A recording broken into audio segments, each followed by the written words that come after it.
Sumpah itu ada dampaknya.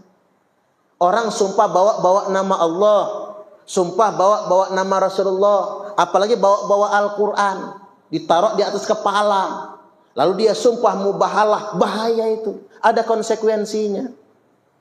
Saya tadi makanya agak lama teleponan di situ, kawan saya Kiai Haji Muharrar Khudwari, ada seorang Gus yang suka nyumpah-nyumpah mubahalah pakai Al-Quran di kepalanya.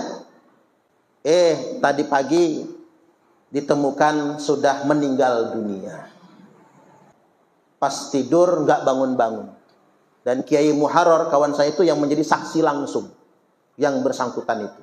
Makanya saya teleponan nanya, benar nggak Kiai? Benar, ini kejadiannya sedemikian rupa. Bentar. Ya, siap. Saya mau balas sebelum saya rungkat ya. Orang-orang ini kan masih meragukan saya kan.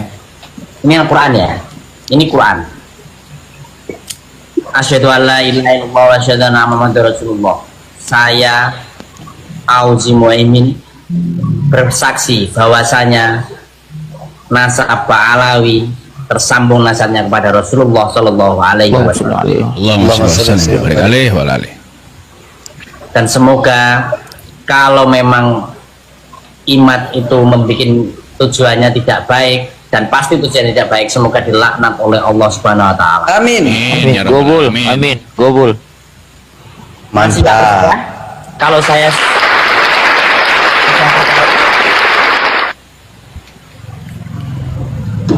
dalilnya mana? Nggak perlu dalil, nanggepin orang tolol itu nggak perlu dalil. Kalau kayak begitu mah nggak usah ngasih dalil, Gus. Ya, Langsung aja itu. Kalau kata orang Betawi, tantang sepikul. Kalau dia menantang kita pukul. mubalah apa? Loh, saya sudah mubalah. Saya meyakini. Ulang lagi ya. Ulang. Saya assalamualaikum warahmatullahi wabarakatuh. Asyhadu an la ilaha illallah wa asyhadu anna Muhammadar Rasulullah. Saya Auzi Muaimin. Saya percaya dan hakul yakin bahwasanya nasab Alawi tersambung nasabnya kepada Rasulullah Shallallahu Alaihi Wasallam. Dan semoga imat dilaknat oleh Allah.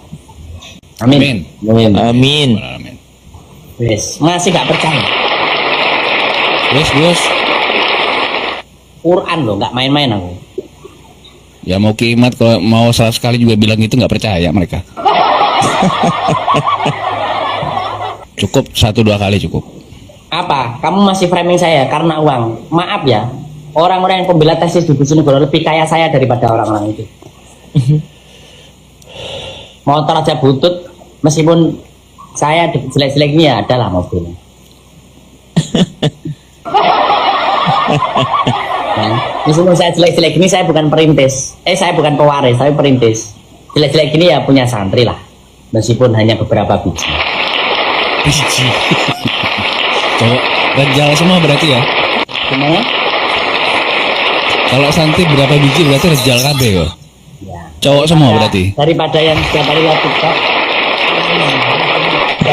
yang namanya Jibril ya. Raden Wijaya itu aslinya namanya Jibril, rumahnya Sumberjo, masuk gang. Oh, Cepatlah kau sadar. Ya, nggak usah ikut-ikutan tesis-tesis, nggak perlu. Sekarang Wijaya Gus nggak pernah ada. Nggak pernah, dia panik sekarang. Udah nggak jaya lagi. Panik.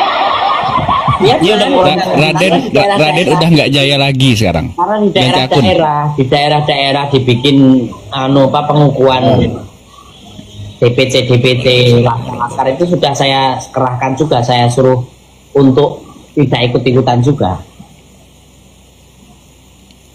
Jadi orang-orang awam yang tidak ngerti menau-menau tentang polemik nasab ini, itu Ustadz Adam tidak mengerti tentang polemik nasab ini, akhirnya diajak gabung setiap hari untuk kebencian.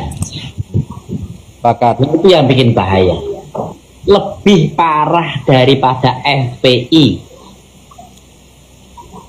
Betul.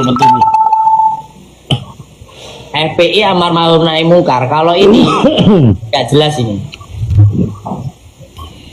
Oh, nggak jelas ya. Nggak jelas. Sugiknur gantine Auzi Muhaimin saiki. Enggak masalah. Kau bilang kau saya sama kayak Sugiknur, kau bilang seperti apa, yang jelas saya tidak bodoh seperti ini. Karena kau mengikuti tesnya Imat, bukan kau semakin pintar tapi kau semakin bodoh. Tapi tadi Mukimat Gus habis debatul Qori pada nangis di pojokan pintu. Berantem dong, buat apa? Berantem sama Mukimat itu buat apa? Untungnya apa? Saya pengen punya kaos itu loh, gempur-gempur itu loh. Saya pengen punya baju gempur. Enggak sih, Cel. Siapa ya yang punya baju gempur? Yang bikin siapa ya? Assalamualaikum warahmatullahi wabarakatuh, teman-teman semuanya di grup Asparagus. Pagi ini saya ini ada di penginapan Graha Peloso, Graha Plaza Peloso, Kediri, bersama dengan Gus Auzi, istirahat tidur. Tapi Gus Auzi saya bangunkan nggak bangun-bangun. Setelah saya cek, Gus Auzi wafat. Innalillahi wa inna ilaihi rajiun, innalillahi wa inna ilaihi rajiun, innalillahi wa inna ilaihi rajiun. Saat ini saya Mukharrar Hudori, pengasuh Pondok Pesantren Al Mubarak Al Arbain dari Demak. Saat ini ada di Pondok DNE Al Falah Mojo Kediri. Mohon doanya teman-teman Gus Auzi, semoga diampuni dosa-dosanya dan diterima semua amal-amalnya. Apabila ada kesalahan dari panjenengan semua, untuk panjenengan semua melakukan kesalahan apapun selama di Asparagus, saya temannya memintakan maaf yang sebesar-besarnya. Semoga beliau dibaikan sama Allah Subhanahu wa taala. Posisi saya di kamar sama Gus Muhammad dari Tuban yang menemenin. Nah, apa hikmah yang bisa kita ambil di sini? Jangan gampang bawa-bawa nama Allah. Nggak boleh. Karena para ulama itu yang ditakuti 3 hal yang paling ditakuti oleh ulama. Satu apa? Sumpah. Ulama sebenarnya pasti pantang bersumpah. Dikit-dikit ngomong demi Allah. Nggak boleh. Para ulama paling takut dikit-dikit ngomong demi Allah. Paling takut itu. Karena pasti ditagih oleh Allah nantinya. Makanya kalau mau berkata jujur, berkata jujurlah. Nggak usah nyumpah-nyumpah. Demi Allah. Modalnya cuma segitu. Kalau tak jual 100, modalnya kan 100. Saya rugi dong. Kalau mau jujur, jujur saja dagang. Nggak usah bawa-bawa nama Allah. Karena mengapa? Pada dasarnya orang yang suka bersumpah, dia pembohong. Dia pendusta, orang yang suka bersumpah. Makanya bapak-bapak itu ketahuan, Bu. Kalau dikit-dikit demi Allah, apalagi ngomong demi Allah sambil ninju dinding, demi Allah, papa nggak selingkuh, mak. Beneran selingkuh itu. Cara dia nutupin malunya itu begitu, dia ninju dinding. Waduh, biar jenengan nggak nanya lagi, maksudnya pinter itu. Karena laki-laki cara menutupi kebohongan dengan cara marah, ngebentak, nendang pintu, lagi bohong tuh. Apalagi ngucap demi Allah. Para ulama, sekali lagi saya tegaskan, sangat takut mubahalah.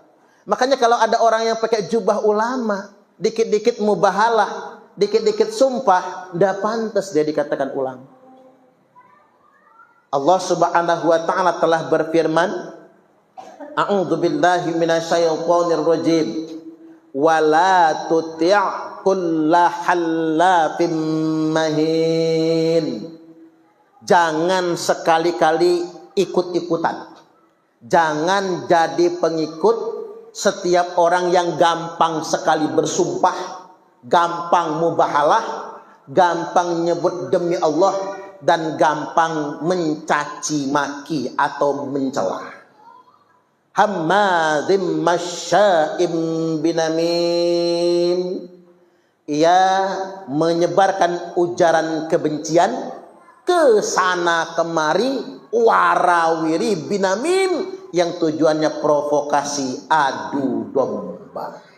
1, 2, ulama itu paling takut ngucap ini haram walaupun dia nggak suka. Ada sesuatu yang dia benci, dia nggak sukai. Kalau ulama paling takut nyebut haram. Makanya saya heran orang zaman sekarang ini kok cangkemnya itu loh, gampang betul nyebut haram. Karena nggak suka haram. Karena nggak suka haram. Nggak boleh mengharamkan sesuatu yang tidak diharamkan oleh Allah.